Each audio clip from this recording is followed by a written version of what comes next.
Dude TV.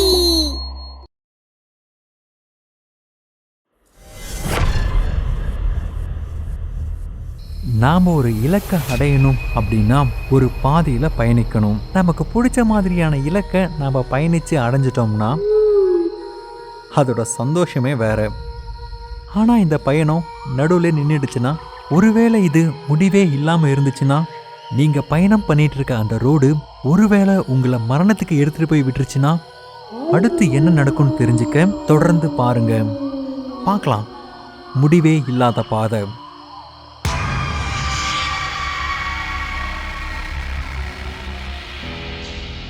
வினயும் அவங்க ஃப்ரெண்ட்ஸும் பணக்கார வீட்டு பசங்க. பணம் அதிகமாக இருக்கிறதால ரொம்பவே கெட்டு போயிட்டாங்க. அவங்களுக்கு ஏழை மக்களை பற்றி கவலை இல்லை, அவங்கள பற்றியே அவங்களுக்கு கவலை இல்லை. அவங்களுக்கு என்ன தோணுதோ அதை செய்வாங்க. அவங்க என்ன செஞ்சாலும் அவங்கள தடுக்கிறதுக்கு யாருமே இல்லை. ஆனால் நாம் என்ன விதைக்கிறோமோ அதை தான் நம்ம அறுவடை செய்வோம். வினயும் அவங்க 7 ஃப்ரெண்ட்ஸும் இரவு நேரத்தில் பக்கத்தில் இருக்கிற ஒரு கிராமத்துக்கு போனாங்க.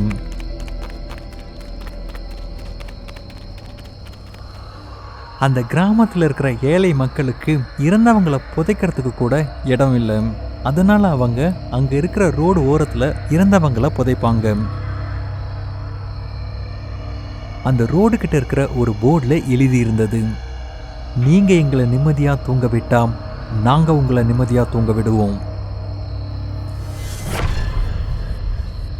வினையும் அந்த 7 ஃப்ரெண்ட்ஸும் அங்க வந்த உடனே முதல்ல அங்க இருக்கிற அந்த போர்டை பிடுங்கி தூக்கி போடுறாங்க. இவங்க எல்லாரும் ரொம்ப மோசமானவங்க. உயிரோடு இருக்கிறவங்களே அவங்க மதிக்க மாட்டாங்க. அதையே தான் இந்த இறந்து போனவங்களுக்கும் அவங்க பண்ணாங்க. அதுல ஒருத்தங்க சமாதி மேல இருக்கிற பூவை பிடுங்கி கீழே போட்டாங்க. அதுல ஒருத்தங்க சமாதி பக்கத்திலேயே யூரின் போனான். அதுல ஒருத்தங்க அந்த சமாதி மேல உட்காந்துட்டு மது குடிக்க ஆரம்பிச்சான். அதுல ஒருத்தன் அங்க இருக்கிற கல்லை பிடுங்கி உடைச்சு போட்டுட்டு இருந்தான். எதிர்பார்த்த மாதிரியே அவங்களால என்னெல்லாம் பண்ண முடியுமோ அது எல்லாத்தையும் பண்ணாங்க. எல்லாம் கெட்டதும் பண்ணாங்க.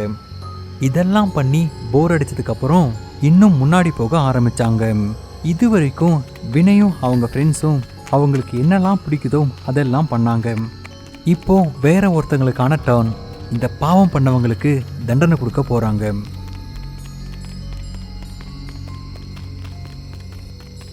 எல்லா ஃப்ரெண்ட்ஸும் அந்த பாதையில் முன்னாடி நடந்து போனாங்க. அதில் ஒருத்தன் உணர்றான், அவங்க ரொம்ப தூரமாக நடந்து வந்திருக்காங்க, ஆனால் வழியில் எதுவுமே வரலை. அவங்க ஒரே பாதையை தான் சுற்றி சுற்றி வரதா அவனுக்கு தோணுச்சு. அந்த சமாதி தான் மறுபடியும் அவன் முன்னாடி வந்துச்சு. அப்போ அவன் சொல்கிறான், வினய் பிரதர், இப்போதான் நாம் இதை கடந்து வந்த மாதிரி உனக்கு தோணலையா? நீ என்ன உளறிட்டு இருக்க? ஒன்று நீ குடிக்காமல் இருக்கணும், இல்லை குடித்ததுக்கு அப்புறம் எப்படி தெளிவாக இருக்கணும் அப்படின்னு தெரிஞ்சிருக்கணும். இந்த ரோடு இன்னும் முடியல குடிகாரனே. 2-3 மணி நேரம் நடந்ததுக்கப்புறம் அவன் ஃப்ரெண்டு அவன் வாட்சை பார்க்குறான். வாட்சில் 7 மணி காட்டுது. ஆனால் அது சாயந்தரம் 7 மணியாக இருக்க வாய்ப்பு இல்லை. அப்படின்னா அது காலையில் 7 மணியாக தான் இருக்கும். அப்புறம் அவங்க எல்லாருக்கும் மெதுவாக புரிய ஆரம்பிக்குது, இந்த ரோடும் முடிய போகிறதில்ல, இந்த இரவும் முடிய போகிறதில்ல. இந்த மோசமான கும்பல் மாட்டிக்கிட்டாங்க. எப்படி மாட்டிக்கிட்டாங்கன்னா, இந்த ரோடும் இந்த நைட்டும் எப்பவுமே முடியாது. அவங்க சோர்வாகிற வரைக்கும் அந்த ரோடில் நடந்து போனாங்க. அப்போ அவங்க முன்னாடி ஒரு பேய் தோன்றுச்சு. அந்த பேயோட முகம் முடியால மூடி இருந்தது. அதோட சிவப்பு கண்ணு மட்டும்தான் தெரிஞ்சது. அவங்க பயந்து ஓடுறதுக்கு முன்னாடி அந்த பேய் சொன்னுச்சு, நான் உனக்கு சொன்னேன் இல்ல என்ன தூங்க விட சொல்லி, நான் உனக்கு சொன்னேன் இல்ல என்ன தூங்க விட சொல்லி. அப்படி அந்த பேய் சொல்லிக்கிட்டே ஒரு கூர்மையான அம்பெடுத்து அவங்க மேலே எரியுது. அந்த அம்பு ஒருத்தனோட நெஞ்சில பாஞ்சு அவன் அங்கேயே இறந்து போயிட்டான். அவங்க வீட்டில இருந்து கிளம்பும்போது 8 பேர் இருந்தாங்க. இப்போ 7 பேர் தான் இருக்காங்க. அவங்க அந்த பேய்கிட்ட இருந்து தப்பிச்சியோட முயற்சி பண்ணாங்க. அப்போ திடீர்னு அவங்க முன்னாடி ஒரு பூதம் தென்பட்டுச்சு. அந்த பூதத்தோட முகத்துல மூக்கும் காதும் இருக்கவே இல்லை. அந்த பூதத்தோட முகத்துல கண்ணும் வாயும் மட்டும்தான் இருந்தது. நாங்க உங்களுக்கு சொன்னல எங்களை தூங்கோட சொல்லி. நாங்க உங்களுக்கு சொன்னல எங்களை தூங்கோட சொல்லி.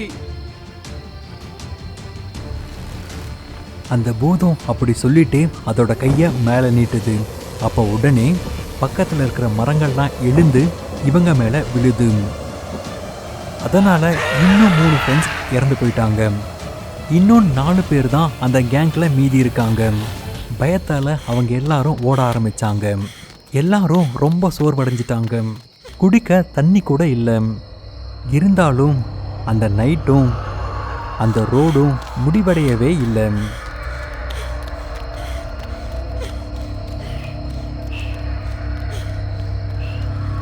வினய், தூங்கிட்டு இருக்கவங்களை எழுப்பி மிகப்பெரிய தப்பு பண்ணிட்டோம். அவங்க இப்ப நம்மள பழி வாங்குறாங்க.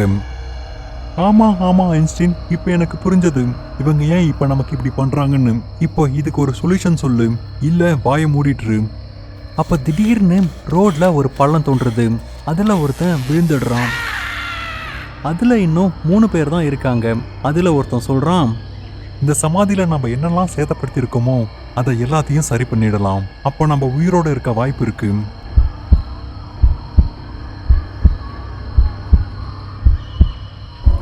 நீ சரியா தான் சொல்ற, வா போலாம். அந்த 3 பேரும் திரும்பவும் அந்த சமாதி கிட்ட போனாங்க. அந்த சமாதியில் பிச்சு போட்ட பூவெல்லாம் திரும்பவும் அங்கேயே எடுத்து வச்சுட்டாங்க. அப்புறம் பிடுங்கி போட்ட அந்த கல்லையும் சரியான இடத்துல வச்சுட்டாங்க. சமாதி மேலே வச்சிட்டு இருந்த அந்த மது பாட்டிலையும் எடுத்துட்டாங்க. அவங்க யூரின் போன அந்த சமாதியையும் சுத்தப்படுத்திட்டாங்க. அவங்க இதெல்லாம் பண்ணிட்டு இருக்கும்போதே மேலேருந்து ஒரு பேய் பறந்து வந்து அவங்களில் ஒருத்தனை பேய் தூக்கிட்டு போயிருச்சு. இன்னும் மீதி 2 பேர் தான் இருந்தாங்க. இப்போ நம்ம என்ன பண்றது? நம்மளோட தப்பை நம்ம திருத்திக்கிட்டோம், ஆனாலும் நமக்கு எந்த ரிசல்ட்டும் இல்லை. உனக்கு ஞாபகம் இருக்கா, முதல்ல நாம அந்த போர்டை தூக்கி போட்டோமே? ஆமா ஆமா, நீ சரியா தான் சொல்ற. முதல்ல போய் அந்த போர்டை எடுத்துட்டு வந்து சரி பண்ணி இங்கேயே வச்சிடலாம்.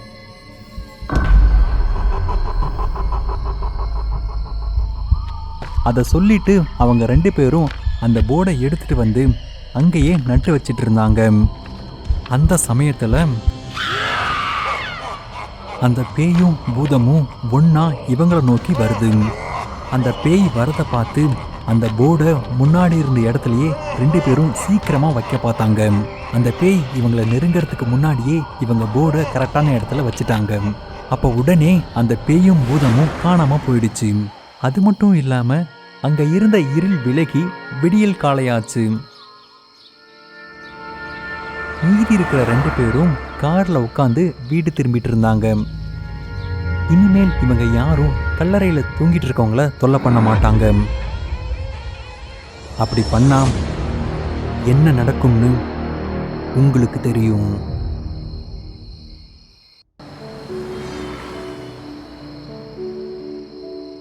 ரிஷிகேஷ்ல வெதர் எவ்வளோ நல்லா இருந்துச்சுல்லடா. ஆமா, இப்போ அதே போரிங் லைஃப். ஸ்மிருதி, விகாஸ், மேக் அப்புறம் கர்வித் 12 நாளுக்கு அப்புறம் ரிஷிகேஷ்க்கு திரும்பி வந்தாங்க. ஆனால் அவங்க சிட்டி இப்போ பார்க்குறதுக்கு ரொம்ப வித்தியாசமாக இருந்துச்சு. அட, இன்னமும் சரியில்லை போல. ஆமாடா, முதல்ல எல்லாம் இங்கே எவ்வளோ கூட்டம் இருக்கும், ஆனால் இன்னைக்கு யாருமே இல்லை. என்னமோ ஆயிருக்கு. வீட்டுக்கு போக ஆட்டோ கூட இல்லை. அவங்க 4 பேரும் நடந்தே வீட்டுக்கு போனாங்க. ஆனால் வழியில் இருந்த சூழ்நிலையை பார்த்து ரொம்பவே பயந்தாங்க. இங்க இருக்கிற நிலைமையை பார்த்தா ஏதோ புயல் வந்திருக்குன்னு நினைக்கிறேன்.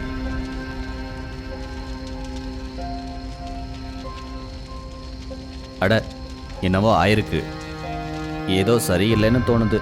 4 பேரும் ஒரே வழியில போயிட்டு இருந்தாங்க. அப்போ அங்க ஒரு ஆள் நின்றுட்டு இருந்தான். அவன் யார்கிட்ட இருந்தோ தப்பிக்கிறதுக்காக ஒளிஞ்சிட்டு இருந்தான். நீங்கெல்லாம் யாரு? நீங்க டிக்டாக்கர் இல்லை தானே? தூரம் போங்க. அட, இவனுக்கு என்னாச்சு? இந்த தம்பி, தண்ணி குடி. செத்துருவீங்க, யாருமே இருக்க மாட்டீங்க, செத்துருவீங்க. அவங்க 4 பேரும் அவனை பார்க்க பின்னாடியே ஓடினாங்க.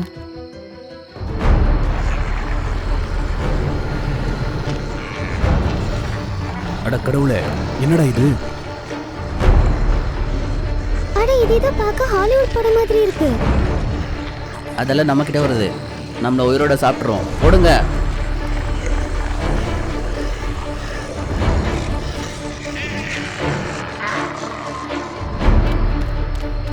அவங்க 4 பேரும் உயிரை கையில பிடிச்சு அங்கிருந்து ஓடினாங்க. இந்த ஊர் ஜனங்க ஜாம்பியா மாறி இருக்காங்க. உயிரோட இருக்கிறவங்க சவுத் ஸ்கொயர் லைப்ரரிக்கு போங்க.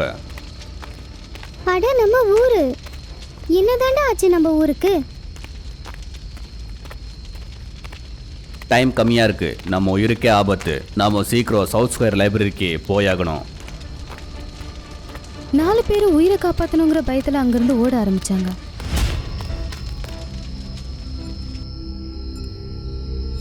அப்போ கர்வித் அவன் மொபைலில் டிக்டாக் வீடியோ எடுக்க ஆரம்பிச்சான். ஹாய் ஃப்ரெண்ட்ஸ், நான் வந்துட்டேன். நான் இப்போ ஜோம்பி சிட்டியில் இருக்கேன். என்னடா பண்ணுற நீ? இங்கெல்லாம் உயிருக்கு போராடிட்டே இருக்காங்க. உனக்கு டிக்டாக் கேட்குதா? இது நீ இல்லை, உன்கிட்ட இருக்கிற ஜெலஸ் பேசுது. ஏய், அதிகமாக பேசாத. இங்கிருந்து கிளம்பு. அவங்க எல்லாரும் அங்கிருந்து ஓடலான்னு நினைக்கிறப்போ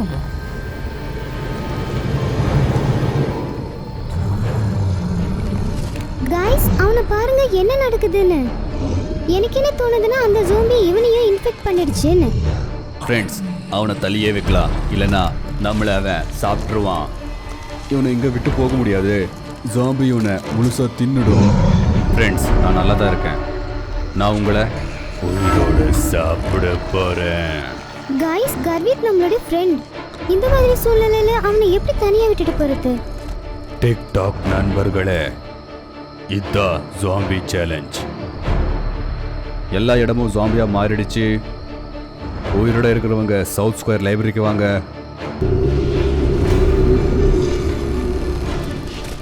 காய்ஸ், நீங்கள் வேணால் இங்கே இருங்க. நான் இங்கிருந்து போகிறேன். மேக் அங்கிருந்து கிளம்புனான். அப்போ பின்னாடி இருந்து ஃப்ரெண்ட்ஸ் ஓடுங்க இங்கிருந்து. ஜாம்பிஸ் கர்வித்தை சுத்தி வளைச்சிருச்சு. இப்போ மேக், விகாஸ் அப்புறம் ஸ்மிருதி உயிரை கையில பிடிச்சிட்டு ஓடினாங்க. நாங்கள் 2 பேரும் சின்ன வயசுலேருந்து ஒன்றா தான் இருந்தோம். இப்போ என்னோட நண்பன். விகாஸ், கஷ்டப்படாதடா. முதல் நாம எப்படி தப்பிக்கலான்றது பார்க்கலாம். அப்புறம் கர்வித்தை எப்படி காப்பாத்துறதுன்னு யோசிக்கலாம். ஒரு நிமிஷம். நீங்கள் 2 பேர் டிக்டாக் யூஸ் பண்ண மாட்டீங்களா? இல்லை இல்ல, ஆனா டிக்டாக் ஆமாம், டிக்டாக் தான். யோசிங்க, அந்த பையன் என்ன சொன்னான்னு. நீங்கள் டிக்டாக்கர் இல்லை தானே? அப்புறம் நம்மளோட நண்பன் டிக்டாக் யூஸ் பண்ணதும் ஜாம்பியாக மாறிட்டானே. டிக்டாக்னால தான் இப்படியெல்லாம் ஆயிடுச்சு. ஹாய், நான் ஃபனிலியனி. நான் உங்களுக்கு என்ன சொல்ல போகிறேன்னா, இதுக்கு எல்லாமே காரணம் அந்த டிக்டாக் தான்.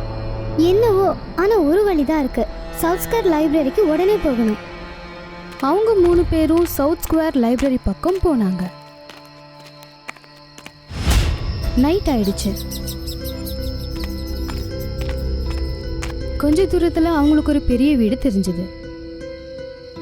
நல்ல வேளை நமக்கு இந்த வீடு கிடைச்சது. உதவி இல்லைனாலும் இன்னைக்கு நைட்டு தங்குறதுக்கு ஒரு இடமாவது கிடைச்சதுல்ல. 3 பேரும் அந்த வீட்டுக்குள்ள போனாங்க. அந்த வீடு காலியா இருந்துச்சு. அங்க பெட் மேல ஒரு மொபைல் இருந்துச்சு.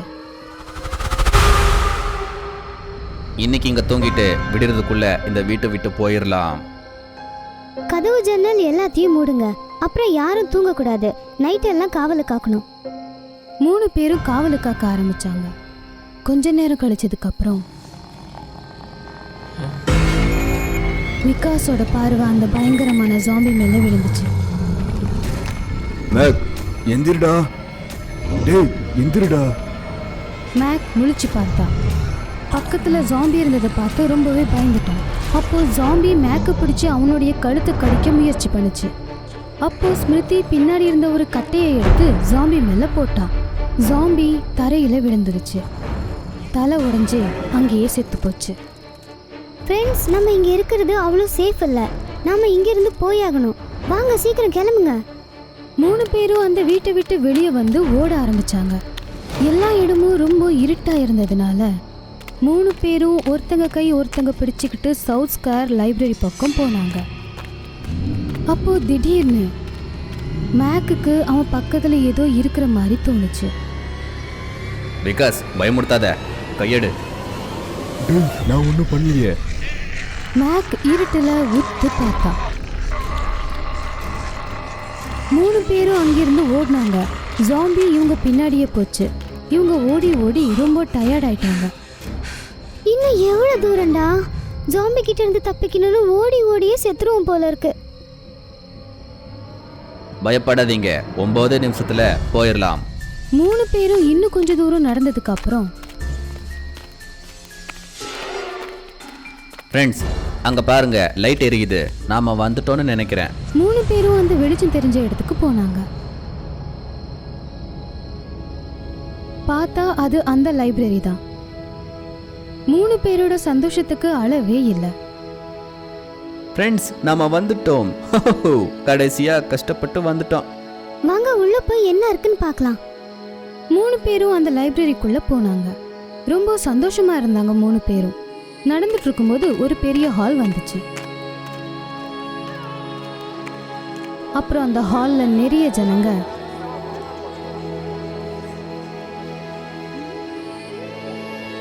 ஹாய் ஃப்ரெண்ட்ஸ், நான் மன்னத். நான் விஜோத். நீங்க எல்லாம் பொழைச்சிட்டீங்க. டிக்டாக் உலகத்துக்கு உங்களை நான் வர வைக்கிறேன்.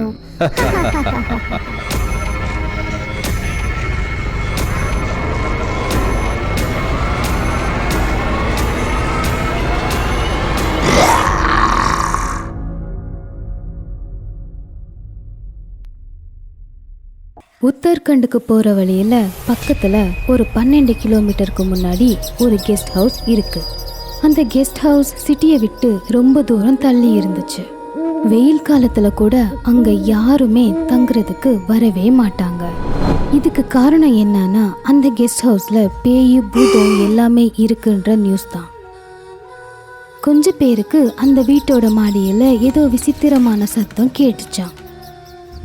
திடீர்னு யாரோ பயங்கரமா இரும்புற சத்தம் கேட்கறதும், அதுக்கப்புறம் வீட்டு மேல யாரோ ஓடிட்டு இருக்கிற சத்தமும் கேட்டுட்டு இருந்தது. அப்படியே அந்த கெஸ்ட் ஹவுஸ்க்கு போற வழியில பக்கத்துல இருந்த மரங்க எல்லாமே அந்த கெஸ்ட் ஹவுஸை இன்னும் கொஞ்சம் பயங்கரமா காட்டுச்சு. அப்பப்போ யாரோ பேசுற சத்தம் கூட அங்க கேட்டுட்டு இருந்தது. எப்பவுமே அந்த கெஸ்ட் ஹவுஸ் சுத்தி ஒரு இருட்டு இருந்துக்கிட்டே இருந்துச்சு. விஷயம் தெரிஞ்சவங்க யாருமே அந்த பக்கம் போகவே மாட்டாங்க. கமல்காந்த் ஒரு கம்பெனியில வேலை செஞ்சுட்டு இருந்தான். அவனுடைய மனைவி டீச்சரா வேலை பார்த்துட்டு இருந்தா. அவங்க இந்த தடவை லீவுக்கு அல்மோரா போகலான்னு முடிவு பண்ணாங்க. இந்த தடவை 3 நாள் லீவ் போட்டு மாதவியோட அண்ணன் அவனுடைய ஃப்ரெண்டு கூட லக்னோவில இருந்து வந்திருந்தான். எல்லாரும் சேர்ந்து ஒன்னா அல்மோரா போறதுக்கு பிளான் செஞ்சாங்க. கமல்காந்த் மற்றும் அவனுடைய மனைவி மாதவியும் ரவியும் அனூப்பும் எல்லாரும் சேர்ந்து ஒன்னா ஜீப்ல உட்காந்து அல்மோரா போயிட்டு இருந்தாங்க. கமல் ஜீப் ஓட்டிட்டு இருந்தான். அவங்க எல்லாருக்கும் என்ன தோணுச்சுன்னா, அவங்க போயிட்டு இருந்த அந்த வழி முடிகிற மாதிரியே தெரியல. அப்போ மாதவி யோசிச்சுட்டு இருந்தா, எப்பவுமே 2 மணி நேரத்துக்கு முன்னாடியே நம்ம போயிடுவோமே, ஆனா இந்த தடவை என்னாச்சு? திடீர்னு ஜீப் பிரேக் போட்டு வண்டி அங்கேயே நின்னுடுச்சு. கமல் இறங்கி பார்த்தான். அப்போ அவனுக்கு புரிஞ்சது, வண்டி ஏதோ ரிப்பேர் ஆயிருக்குன்னு. திடீர்னு பயங்கரமா இடி மின்னலோட சேர்த்து மழை ரொம்ப அதிகமா பெஞ்சுது. ஜீப்புக்கு என்னமோ ஆயிருக்கு. இதை ரிப்பேர் பண்ணலான்னு பார்த்தா பக்கத்துல யாருமே இல்லை. பக்கத்துல தங்குறதுக்கு ஏதாச்சும் வீடு இருந்துச்சுன்னா அங்கேயே போய் நம்ம தங்கிக்கலாம். ஏன்னா ரொம்ப நைட்டா இருக்கு, காத்தும் ரொம்ப வேகமா வீசுது. இப்படி இருக்கும்போது மலைப்பாதையில் போறது எனக்கு சரியா படல. இங்கே இருந்து மழை கம்மியானதும் காலையில போகலாம். மழை ரொம்ப ஜோரா வந்துட்டு இருந்தது. மின்னல் வெளிச்சத்துல தூரத்துல ஒரு வீடு தெரிஞ்சது. அவங்க பக்கத்துல போனதும் அது ஒரு கெஸ்ட் ஹவுஸ்னு தெரிஞ்சது. ஏன்னா அங்க பக்கத்துல கெஸ்ட் ஹவுஸ் அப்படின்னு போர்டு போட்டிருந்தது. எல்லாரும் அந்த கெஸ்ட் ஹவுஸ் பக்கம் போனாங்க. அப்படி போகும்போது அந்த இருட்டுல ஆந்தைகளும் வௌவால்களும் கத்துற சத்தம் கேட்டு ரொம்ப பயந்துட்டாங்க. அந்த மலையில கூட ஒரு கருப்பு பூனை அவங்க எதிரில் வந்து நின்னுச்சு. அதனுடைய கண் பார்க்கறதுக்கு ரொம்ப பயங்கரமா இருந்துச்சு. அங்க இருந்த செக்யூரிட்டி கிட்ட கேட்டப்போ அவங்களுக்கு அங்க தங்குறதுக்கு இடம் கிடைச்சது. செக்யூரிட்டி சமையல்காரனை சத்தம் போட்டு கூப்பிட்டான். செக்யூரிட்டியும் சமையல்காரனும் அவங்க லக்கேஜை உள்ள வைக்கிறதுக்கு உதவி செஞ்சாங்க. சமையல்காரனை பார்க்கும்போது ரொம்ப வித்தியாசமா இருந்தான். மாதவிக்கு அந்த கெஸ்ட் ஹவுஸ் சுற்றி ஏதோ தப்பா நடக்கிற மாதிரி தோணிட்டே இருந்துச்சு. அந்த சமையல்காரனோட கண்ணு ரொம்ப வித்தியாசமா இருந்தது, முகமும் பயங்கரமா இருந்தது. மாதவிக்கு அவனை பார்த்ததும் ரொம்ப பயமாயிடுச்சு. மாதவி கமல் கிட்ட ஏதோ சொல்றதுக்கு முயற்சி செஞ்சுட்டே இருந்தா. ஏன்னா அப்போல இருந்த எல்லார் முகத்திலையும் ஏதோ ஒரு விதமான பயம் தெரிஞ்சுட்டே இருந்துச்சு. கெஸ்ட் ஹவுஸ் ரொம்ப பெருசா இருந்துச்சு, ஆனா ரொம்ப பழசா இருந்துச்சு. ஒரு ரூம்ல ரவி மற்றும் அனூப், இன்னொரு ரூம்ல கமல் மற்றும் மாதவி இருந்தாங்க. சமையல்காரன் டீ போட்டு எல்லாரையும் லாபிக்கு கூப்பிட்டான். எல்லாரும் லாபிக்கு வந்தாங்க. அவங்க இங்க வந்து 5 நிமிஷம் கூட ஆகல. ஆனா சமையல்காரன் அதுக்குள்ள டீ போட்டு கொடுத்து அவனுடைய வேலை பார்க்கறதுக்கு கிச்சனுக்கு போயிட்டான். எல்லாரும் டீ குடிச்சுக்கிட்டே, நாம எல்லாம் இங்க ரொம்பவும் ஜாக்கிரதையா இருக்கணும். கெஸ்ட் ஹவுஸ் எல்லாம் பெருசாக தான் இருக்கு, ஆனா பார்க்கறதுக்கு ரொம்ப பயங்கரமா இருக்கு. எனக்கு இங்க தூங்குறதுக்கு பயமா இருக்கு. ஏதாச்சும் பேய் பிசாசு வந்து நம்மளுக்கு தொந்தரவு கொடுக்குமோன்னு இந்த பாலா போன மலையால இங்க வந்து உக்காந்துருக்கோம். இப்போ நாம போக கூட முடியாது. பேயாவது பிசாசாவது அதுலலாம் எனக்கு நம்பிக்கையே இல்லை. எனக்கு இந்த வீடை கொடுத்தா நான் இந்த வீட்லயே இருப்பேன். டீ குடிச்சிட்டு எல்லாரும் அவங்கவுங்க ரூமுக்கு போனாங்க. ஆனா ரவி வெளியே போய் செக்யூரிட்டி கிட்ட கேட்டான், நீங்க இங்க எவ்வளவு வருஷமா வேலை பார்க்குறீங்க? இங்க சாப்பாடு சரியான நேரத்துக்கு கிடைக்கும் இல்லை? நான் ரொம்ப பசியா இருக்க, ஏதாச்சும் சீக்கிரம் சமைச்சு கொடுங்க. அப்புறம் இங்க பேயெல்லாம் இல்லை தானே? சார், சமையலெல்லாம் பத்ரிகாக்கா தான் பண்ணுவாங்க. இன்னைக்கு தான் ஊர்லேருந்து வந்திருக்காங்க, கொஞ்சம் டயர்டாக இருப்பாங்க போல. நீங்கள் கவலைப்படாதீங்க, நான் சொல்கிறேன். அப்புறம் நான் இங்கே வந்து ஒரு 6-7 மாதம் இருக்கும். அப்புறம் நான் இங்கே பேயெல்லாம் பார்க்கல, ஆனால் கேள்விப்பட்டிருக்கேன். ஒரு நாள் உங்களை மாதிரியே ஒரு சார் வந்திருந்தாங்க. அவங்க நைட்டில் ஏதோ பார்த்து பயந்துருக்காங்க. அப்படி பார்த்து அந்த நைட்லேயே அவங்க கிளம்பி போயிட்டாங்க. நாங்கள் காலையில் போய் பார்த்தா அவங்க அங்கே இருக்கவே இல்லை. சரி, சீக்கிரமாக சமையல் பண்ணித்தாங்க, ரொம்ப பசியாக இருக்கு. தலையும் ரொம்ப பாரமாக இருக்கு. அப்படியே இந்த இடமும் ரொம்ப கொடூரமாக பயங்கரமாக இருக்கு. சீக்கிரம், எங்களுக்கு ரொம்ப டயர்டாக இருக்கு, நாங்கள் தூங்கணும். நைட் எல்லாரும் சேர்ந்து ஒன்றா சாப்பாடு சாப்பிட்டதுக்கு அப்புறம் வெளியே போய் கொஞ்ச நேரம் உட்காந்துருந்து அவங்கவுங்க ரூமுக்கு கிளம்பி போயிட்டாங்க. ரவி அதுக்குள்ள நல்லா தூங்கிட்டு இருந்தான். திடீர்னு ராத்திரி 3 மணிக்கு அனூப் கத்துற சத்தம் கேட்டு எழுந்திருச்சான். நான் உனக்கு என்ன பண்ண? என்னை விட்டுரு. நீ யாரு? எதுக்கு என்ன பிடிச்சி வச்சிருக்க? தயவு செஞ்சு என்னை விட்டுரு. டேய், யாரடா உன்னை பிடிச்சி வச்சிருக்காங்க? எந்திரடா, கண்ணை திறந்து பாருடா.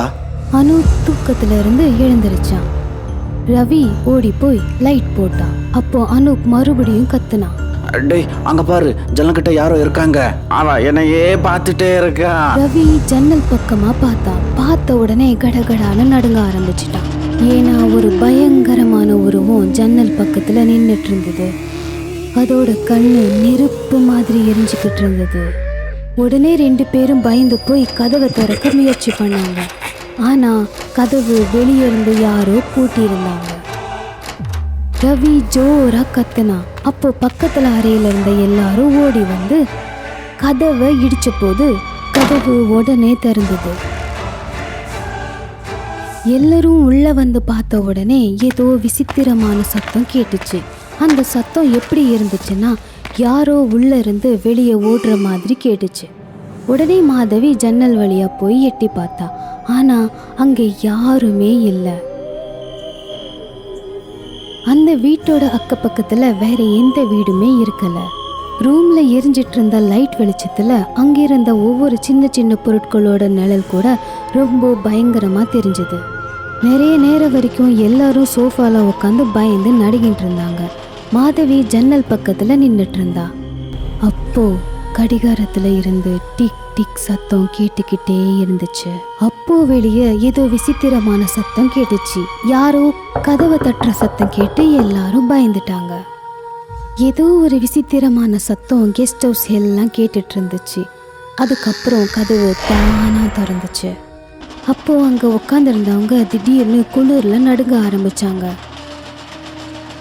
ஏற்கனவே ரவி ரொம்ப பயந்து போயிருந்தான். அவங்க உட்காந்துருந்த சோஃபால யாரோ உட்கார்ந்த மாதிரி ஆச்சு. எல்லாரும் ரொம்ப பயந்துட்டாங்க. திடீர்னு கரண்ட் போயிடுச்சு. அப்போ அந்த கெஸ்ட் ஹவுஸ்ல இருந்த கதவு ஜன்னல் எல்லாமே தானாவே படபடான்னு அடிச்சுக்குச்சு. கொஞ்ச நேரம் கழிச்சு கரண்ட் வாபஸ் வந்துச்சு. அப்போ அங்க ஏதோ விசித்திரமான சத்தம் கேட்டு எல்லாரும் பயப்பட ஆரம்பிச்சாங்க. மேலே இருந்து கொஞ்சம் ரத்தம் கீழே வந்து விழுந்துச்சு. மாதவி ரொம்ப பயந்துட்டா. இல்ல, இனிமே இங்க இருந்தா நம்ம உயிருக்கு ஆபத்து. வாங்க எல்லாரும் நம்ம பொருளை எடுத்துட்டு போயிடலாம். வேற ஹோட்டலுக்கு போய் தங்கலாம். ஆனா எப்படி போறது? வண்டி இன்னும் சரியாகலையே. ஐயோ. ரூம்குள்ள போறதுக்கு யாருக்குமே தைரியம் வரவே இல்லை. அப்போ ஒரு ரூம்ல யாரோ துப்பாக்கி சுடுற சத்தம் கேட்டு எல்லாரும் அந்த பக்கம் போனாங்க. அங்க போய் பார்த்தா ஒரு பூனை அடிபட்டு இறந்து கிடந்தது. அதோட உடம்புல ரத்தம் சொட்டிட்டே இருந்துச்சு. இதை பார்த்த மாதவி பயத்துல அங்கேயே மயக்கம் அடைஞ்சிட்டா. எல்லாரும் அவளுடைய மயக்கத்தை தெளிய வைக்க ரொம்ப முயற்சி பண்ணிட்டு இருந்தாங்க. கொஞ்ச நேரத்துல அவளுக்கு முழிப்பு வந்துச்சு. அப்போ மணி 5 இருந்தது. அப்போ கதவை திறந்துக்கிட்டு சமையல்காரன் உள்ள வந்தான். அவனை பார்த்ததும் எல்லாருக்கும் கொஞ்சம் பரவாயில்லன்னு தோணுச்சு. ஆனா மாதவிக்கு மட்டும் ஏதோ தப்பா தோணுச்சு. சமையல்காரன் பக்கத்துல வந்தான். அவன்கிட்ட எல்லாரும் நடந்த எல்லாத்தையுமே சொன்னாங்க. உடனே அவன் அந்த ரூமுக்கு போனான். சார், அந்த மாதிரி இங்க ஒண்ணுமே இல்ல. அது ஏதோ பூனையா இருக்கணும், இல்லைன்னா ஏதோ மிருகமா இருக்கணும். அங்க போய் பார்த்தப்போ அப்படி எதுவுமே நடக்கல. மெழுகுவர்த்தி எரிஞ்சுக்கிட்டு இருந்துச்சு. அதுக்குள்ள விடிஞ்சிருச்சு. சமையல்காரன் வந்ததுனால எல்லாருக்கும் கொஞ்சம் தைரியம் வந்துச்சு. ரவி வெளியே போய் செக்யூரிட்டி கிட்ட பேசிட்டு இருந்தான். சார், நைட்டில் நான் இங்கேருந்து போனேன். அப்போது இந்த கெஸ்ட் ஹவுஸோட பழைய செக்யூரிட்டியை மீட் பண்ணேன். அப்படியே பேசிக்கிட்டே சொன்னாங்க அவங்க இந்த கெஸ்ட் ஹவுஸில் கொஞ்சம் வருஷமாக வேலை பார்த்தாங்களாம். அவங்க இந்த கெஸ்ட் ஹவுஸ் பற்றி ஒரு பயங்கரமான விஷயத்த சொன்னாங்க. அவங்க சொன்னாங்க இந்த கெஸ்ட் ஹவுஸில் புருஷ பொண்டாட்டி 2 பேர் இருந்தாங்களாம். 4 நாள் தான் இருந்தாங்களாம். எப்போ பார்த்தாலும் சண்டை போட்டுட்டே இருந்தாங்களாம். அவனோட பொண்டாட்டிக்கு வேற ஒருத்தனோட தொடர்பு இருந்துச்சான். அதான் அவங்களோட சண்டைக்கு காரணமா. ஒரு நாள் அவனோட பொண்டாட்டி வேலை விஷயமா வெளியே போனான். அப்போ அந்த புருஷன் ஷூட் பண்ணிக்கிட்டு செத்துட்டான். அப்போலேருந்து அவனோட ஆத்மா இந்த கெஸ்ட் ஹவுஸ்ல சுத்துதுன்னு சொல்றாங்க. இது எல்லாத்தையும் கேட்டு அவங்க எல்லாருமே ரொம்பவே பயந்துட்டாங்க. உடனே அவங்க லக்கேஜை எடுத்துட்டு கிளம்பி வண்டியில போய் உக்காந்தாங்க. சார், இந்த ராடை உங்களோட வண்டியில வச்சுக்கோங்க. இல்லைனா இங்கிருந்து நீங்க போகவே முடியாது. பேய் பிசாஸ் எல்லாம் உலோகத்தை பார்த்தா ரொம்ப பயப்படும். கெஸ்ட் ஹவுஸ்ல இந்த மாதிரி நிறைய வச்சிருக்காங்க. ஆனா இந்த மாதிரி விஷயங்களை நான் இப்போதான் தடவை பார்த்துட்டே இருக்கேன். கமல் வண்டியை ஸ்டார்ட் பண்ணப்போ அது உடனே ஸ்டார்ட் ஆச்சு. அவங்களுக்கு ஒண்ணுமே புரியல. ராத்திரி இந்த வண்டிக்கு என்ன ஆச்சு? அவங்க அந்த ஜீப்புக்கும் ஆத்மாவுக்கும் ஏதாவது சம்மந்தம் இருக்குமோன்னு யோசிச்சுட்டு இருந்தாங்க. வண்டி போயிட்டே இருந்துச்சு. இன்னும் 10 கிலோமீட்டர் தான் இருக்கு. அவங்க கெஸ்ட் ஹவுஸை விட்டு வந்துட்டு இருந்தப்போ அவங்க வண்டிக்கு முன்னாடியே 8 அடியில ஒரு கருப்பான உருவம் அவங்க வண்டி கூடவே பறந்து வந்துச்சு. அவங்க அதை பார்த்து ரொம்பவே பயந்துட்டாங்க. சரியா வண்டி ஓட்ட முடியாம ஆடிட்டே வண்டி ஒரு இடத்துல வந்து நின்றுச்சு. அவங்க எதிரில் நின்றுட்டு இருந்த அந்த உருவத்தை பார்த்து ஐஸ் கட்டி மாதிரி உறைஞ்சி போயிட்டாங்க. கமல் டிரைவர் சீட்ல உக்காந்துட்டு இருந்தான். ஆனா வழியில அந்த பேய் குறுக்க நின்றுட்டு இருந்தது. அப்போ திடீர்னு யாரோ பின்னாடி கத்துற சத்தம் கேட்டு எல்லாரும் திரும்பி பார்த்தாங்க. நில்லுங்க சார், நில்லுங்க. செக்யூரிட்டி அப்புறம் சமையல்கார 2 பேரும் சைக்கிள் ஓட்டிகிட்டே வந்துட்டு இருந்தாங்க. அவங்க 2 பேரும் ரொம்ப பயந்து போயிருந்தாங்க. சார், என்னமோ தப்பா இருக்கு. பத்ரிகாக்கா 15 நாள் லீவ்ல போயிருந்தாங்க. திரும்ப வந்ததும் கெஸ்ட் ஹவுஸுக்கு வந்தாங்க. அவங்க கேட்டாங்க யாராச்சும் கெஸ்ட் வந்தாங்களான்னு. அப்படியே சாப்பாடு யார் பண்ணாங்கன்னு கேட்டாங்க. அப்போ எனக்கு கரண்ட் அடிச்ச மாதிரி ஆயிடுச்சு. அப்படின்னா அது யாரு? நான் ரொம்ப பயந்துட்டேன். நான் ஒரு நாள் ஃபுல்லா ஒரு பேயோட இருந்திருக்கேன். நாங்க யாரு பத்ரிகாக்கான்னு நினைச்சோமோ அது பத்ரிகாக்கா இல்ல, அது பேய். அதை சொல்லத்தான் வந்தேன். அவன் சொன்னதை கேட்டதும் எல்லாருக்கும் ஒரு நிமிஷம் இதயம் நின்ன மாதிரி ஆயிடுச்சு. அவங்க எல்லாரும் செக்யூரிட்டியை அந்த கெஸ்ட் ஹவுஸ்ல விட்டு வர்றதுக்கு கிளம்புனாங்க. அப்படின்னா அது யாரு? நான் இனிமே இங்க ஒரு நிமிஷம் கூட இருக்கவே மாட்டேன். அது எந்த ரூபத்துல வருமோ யாருக்கு தெரியும்? உனக்கு தெரியும் தானே பத்ரிகாக்கா ஊரை விட்டு போயிருக்காங்கன்னு. அப்புறம் எப்படி அன்னைக்கு நீ அவங்கள கூப்பிட்ட? நானு பத்ரிகாக்கா திரும்ப வந்துட்டாங்கன்னு நினைச்சேன். ஆனா அவங்க இன்னைக்குதான் வரணும். ஆனா அவங்க சொன்னாங்க நேத்து அவங்களோட பஸ் மிஸ் பண்ணிட்டாங்களாம். அதனால ராத்திரி பஸ் பிடிச்சி இப்பதான் இங்க வந்திருக்காங்க. செக்யூரிட்டியை அங்கே விட்டுட்டு எல்லாரும் வண்டியில் வந்து உக்காந்தாங்க. கமல் வண்டியை ஸ்டார்ட் பண்ணதும் வண்டி உடனே ஸ்டார்ட் ஆயிடுச்சு. எல்லாரும் ஒரு நைட் ஃபுல்லாக அந்த கெஸ்ட் ஹவுஸில் தங்கியிருந்தாங்க. இவ்வளோ பயங்கரமான நிகழ்வு நடந்ததுனால யாருக்குமே அல்மோரா போகிறதுக்கு விருப்பமே இல்லை. கமல் வண்டியை திருப்பி ஓட்ட ஆரம்பித்தான். அப்போ எல்லாரும் ரொம்ப பயந்து போயிருந்தாங்க. ஏன்னா மறுபடியும் இந்த மாதிரி நடக்குமா அப்படின்னு நினச்சி. இன்னிலிருந்து எங்காச்சும் போகிறதுக்கு முன்னாடி அதை பற்றி நல்லா தெரிஞ்சுக்கிட்டு போகணும். நல்லபடியா நாம தப்பிச்சு வந்துட்டோம். உயிரோட இருந்தா எவ்வளவு வேணாலும் சம்பாதிச்சுக்கலாம். ஆனா உயிர் இல்லைன்னா ஒண்ணுமே பண்ண முடியாது. லீவு போட்டதுனால இருந்த சந்தோஷம் எதுவுமே இப்போ இல்லை. ஏன்னா அவங்க லைஃப்ல மறக்க முடியாத மாதிரி ஒரு நிகழ்வு நடந்திருந்தது. அவங்க எல்லாரும் அவங்க வீட்டுக்கு போனதுக்கு அப்புறம் தான் நிம்மதியா மூச்சு விடவே